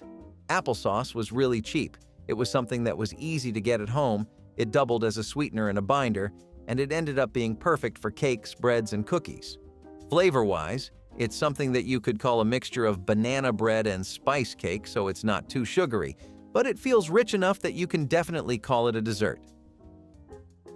Just the way corned beef hash was revolutionary because it made beef so available, canned tomato sauce was the same. Macaroni and tomatoes is an example of how people received the introduction of canned food with a lot of excitement. I mean, if you were told that you didn't have to spend half an hour in the kitchen beating up sticky tomatoes to make a paste, and you could just go buy one for a few cents, wouldn't you be happy? Plus, it was an excuse to get out of the house. At least we have grocery store escapes in common. We also have macaroni and tomatoes in common. mostly because just like bacon ends and boiled greens, this is a dish that would hold up perfectly in today's culinary climate. Boiled elbow macaroni would be mixed with canned or fresh tomatoes or tomato paste, finished with just a bit of grease, lard, or butter, and then seasoned with salt and pepper. While the flavor of the dish was mostly the same, what was really interesting was the way its texture could change so wildly. This could be made like a stew, thick and velvety, or it could be made like a soup, creamy and slightly thin, but overall thick. People definitely took advantage of that and changed it up as much as they could to keep things fresh. Dandelion and bacon grease salad is an example of how Depression-era and 20th century foraging can actually lead to some really innovative recipes. This is something that's rooted in rural Midwestern culture, and this salad makes use of whatever is available in the wilds that day. One of the most common things you would ever find in these wilds was dandelion greens. They grew wild in all kinds of environments, roadsides, fields, and yards, and they were a really prized thing for the people. Most folks believed it was a natural remedy for a lot of things because it was believed to help with things like indigestion, inflammation, and strengthening your immune system. In subsistence farming areas and coal country, it was very common for families to teach their kids how to forage dandelion greens. Remember how I told you about the way bacon grease is used in a lot of these dishes? Yeah, so after frying the bacon, a small amount of bacon grease would be preserved and it would be used to flavor any kind of bland or plain dish like beans and cornbread and give it a bit of a savory edge. The rendered fat was really helpful to people because it also meant they didn't exactly need that much oil. Fried cornbread batter is what it sounds like, to be honest. It's a cornbread mix that involves no eggs or sugar, and it's spooned right into a hot skillet and fried like a pancake. And some people actually prefer the term corn dodgers because of this. Although, my personal favorite is hoe cakes. It depends on the region, and it's the same idea, the hot and crispy golden discs of fried corn. Goodness you get are indescribably amazing and rich. Plus, inside they're really soft and crumbly, while on the outside, they have those perfectly browned edges that you just want with every single bite. This was minimalist Southern food. Well, as minimal as anything can ever be in the South. It didn't originate in typical Southern communities, though. This was a dish that came right out of African American traditions, and it was passed down through several generations because of how effective it was at keeping you full. These days, you don't really see fried cornbread batter anywhere except barbecue joints that try to pay respect to their vintage roots. But with a dish this easy, bringing it back wouldn't take any work at all. Back in the day, when you were out of just about everything except sugar, flour, and fruit, a vinegar cobbler was your only option. No surprise that it was also known as one of the famous desperation pies. Desperation pies are pies in American cuisine made using staple ingredients like butter, sugar, eggs, flour, and any other ingredients that cooks had on hand to complement them or substitute for ingredients that were out of season or too expensive. These pies were more common before refrigeration and canned pie fillings, and during times of hardship like the Great Depression and rationing of World War II. When fresh fruits were hard to come by, people turned to vinegar to mimic the tartness of fruits like apples and lemons. This cobbler used a mixture of vinegar, sugar, and spices to create a filling that, when baked, tasted surprisingly similar to a fruit cobbler. Instead of chunks of fresh apples, those on a budget would use apple cider vinegar to fake the acidic taste. The crust was made from basic pantry staples like flour, sugar, and butter or lard. The dish reportedly tasted like a custard made from salt and vinegar chips, a rare dessert that leaves the roof of your mouth tingling. Split pea soup was always something that we enjoyed greatly, mostly thanks to our European neighbors in the States. They didn't become a nationwide sensation until the Depression and World War II hit, though. That entire period actually saw an insane spike in the general perception of beans, peas, and lentils. Basically, anything that was vaguely similar to that was suddenly God's greatest gift to Earth. This doesn't just have to do with the times being hard and there being a massive war going on either. It has to do, again, with some age-old state-backed peer pressure. A lot of people were lost in the face of rations and surpluses that just didn't make the cut or last very long. The tensions with the government were extraordinarily high, especially with a lot of people just being tired of the war effort. The government of the United States of America decided to encourage people to cultivate some new hobbies in these trying times. One of those happens to be foraging, and it was just as convenient as it sounds. Free food that you can gather right from nature itself, that no one has to pay for? You can definitely see why something like that went mainstream. Life on the march wasn't glamorous, and neither was the food, but it was dependable. Pottage was the workhorse of pre-modern diets, a thick, hearty stew made from whatever grains, legumes, and vegetables were on hand. Think of it as the ultimate clean-out-the-pantry recipe, centuries before that was trendy. It was survival in a pot. Soldiers would boil ingredients together, letting them simmer for hours over a fire. Barley, peas, lentils, onions, whatever was in season or could last on the road made it in. And if you were lucky enough to have access to bread, it became the perfect accompaniment to soak up every last drop. Pottage was endlessly customizable. In lean times, it might be just barley and water. During rare moments of abundance, soldiers might toss in some herbs, bones, or even a bit of meat, transforming it into a feast. Medieval armies didn't have Michelin stars, but they did know how to stretch a meal. Of course, it wasn't always exciting. It was the same flavor, day after day. Still, when you're cold, hungry, and far from home, a bowl of pottage could taste better than gold. After all, the real luxury was staying alive and staying warm. For centuries, armies on the move relied on foods that were as tough as the soldiers themselves. Dried beans and lentils were real tiny powerhouses of nutrition that were easy to carry, nearly impossible to spoil, and packed with protein and calories. With a little water and patience, these humble legumes could transform into a hearty meal capable of sustaining entire armies. They were very economical. A single sack of lentils could feed dozens, making them a staple in ancient armies like the Romans and the Greeks. Lentils were so integral to the Roman diet that some historians called them the soldier's caviar, though that might have been more wishful thinking than reality. Cooking them, however, wasn't always straightforward. Soldiers often had to soak them overnight, a luxury they didn't always have during marches or battles. This meant the occasional crunchy surprise when time ran out. Despite their simplicity, beans and lentils had one undeniable perk. They could adapt to almost any flavor. Whether cooked in a broth with onions and herbs or simply boiled with a pinch of salt, they delivered the nourishment soldiers needed to keep fighting. And while no one was writing poetry about legumes, one thing was certain: these little guys pulled their weight. Hot water fried cornmeal cakes are an old-school Southern staple that don't really get even half the love and attention they should these days.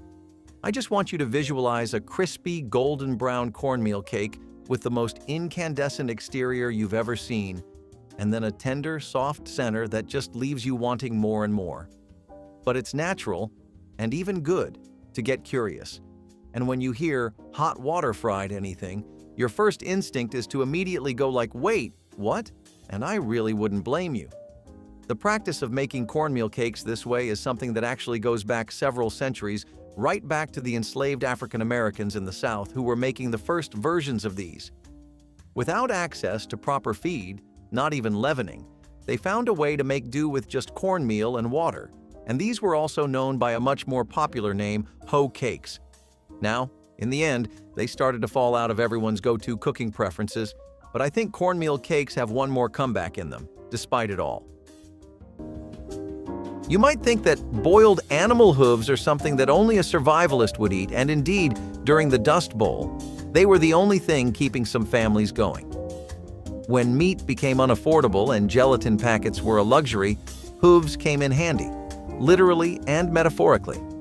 Animal hooves, preferably cow or pig, were used and boiled to make a broth that was as useful and as ugly sounding as it can get in our ears today. The long cooking process tenderized collagen present in hooves and made it into a natural binder for soups, stews, and even sweets. Yes, you heard it correctly, desserts. Gelatin from hooves was the secret behind the wobble in aspics, jellies, and custards. This was not about getting by. It was about getting the most out of each part of the animal. Hooves cooked were a rich source of protein and minerals and were a great food source during the lean periods. And even though they were not the most attractive, they ensured that bellies were filled and bodies were built. Today, such concepts as boiling hooves may cause some people to have goosebumps. However, in those days, it was business as usual. Dust Bowl meals were about subsistence, and at times, subsistence entails getting creative with what is available, or hoof.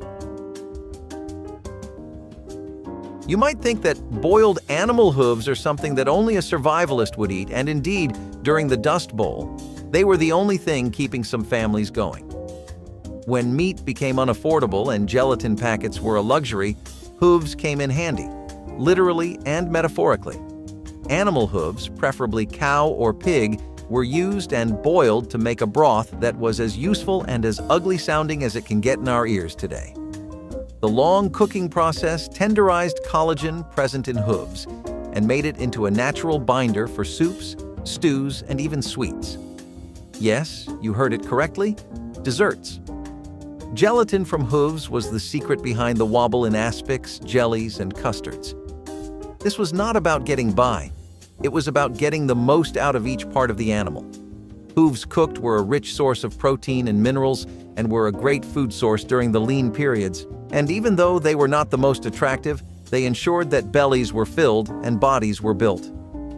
Today, such concepts as boiling hooves may cause some people to have goosebumps. However, in those days, it was business as usual.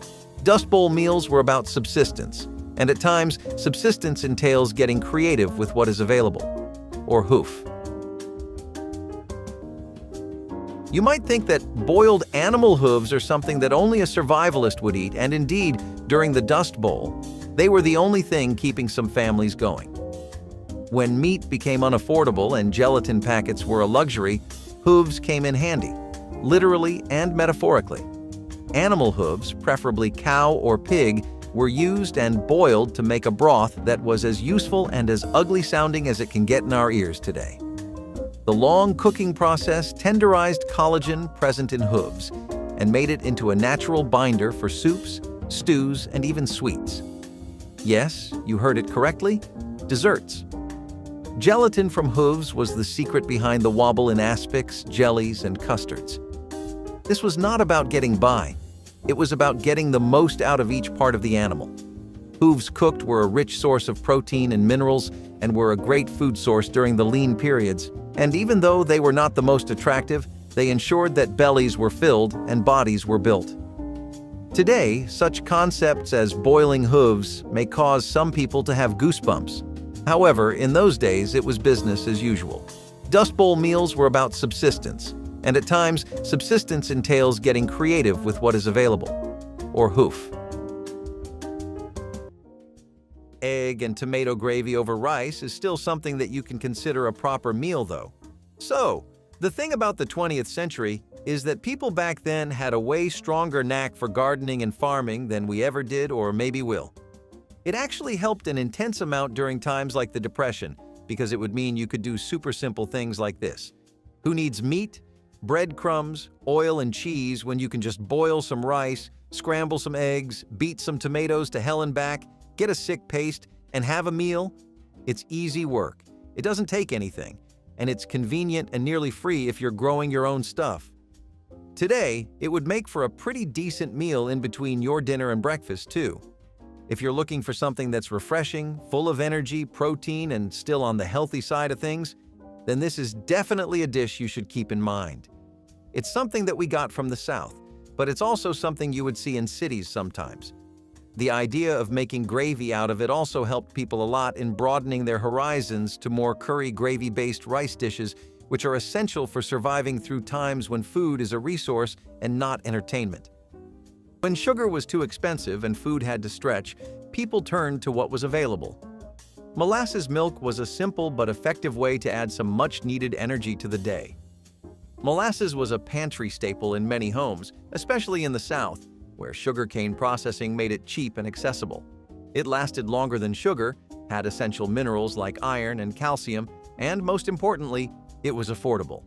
Families would stir a spoonful into a glass of milk, creating a slightly sweet, slightly bitter drink that packed more nutrients than plain milk alone. Some even believed it had health benefits, making it an early version of a fortified drink. This wasn't just a product of the Depression. It had been around for generations.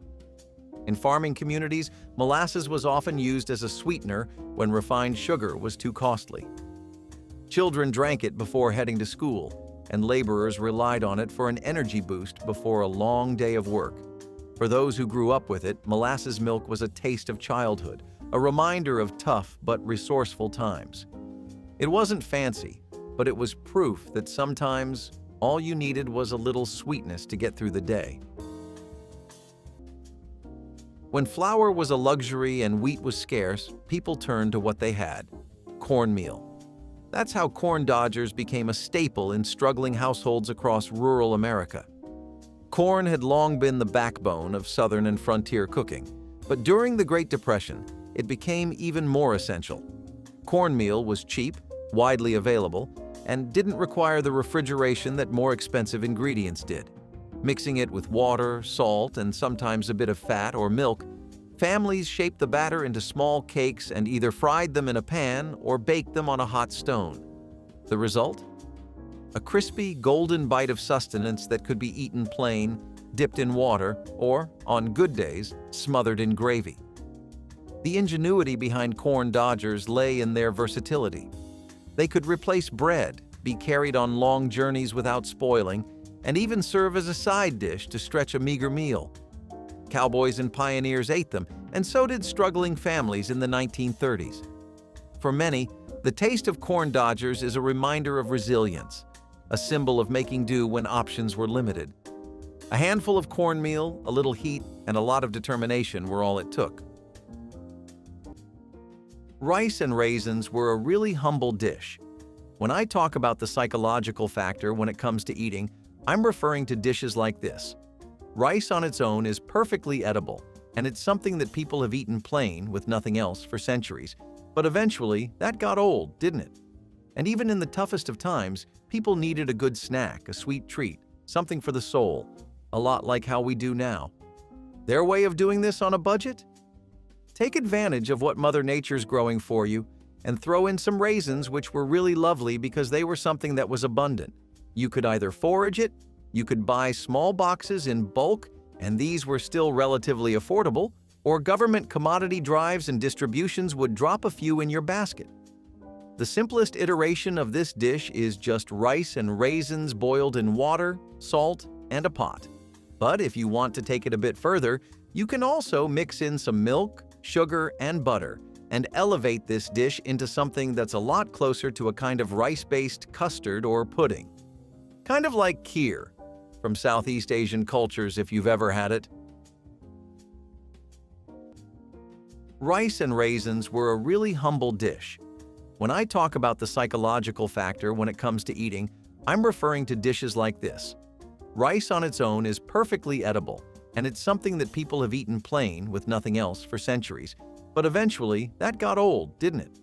And even in the toughest of times, people needed a good snack, a sweet treat, something for the soul, a lot like how we do now.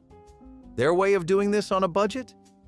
Take advantage of what Mother Nature's growing for you and throw in some raisins, which were really lovely because they were something that was abundant.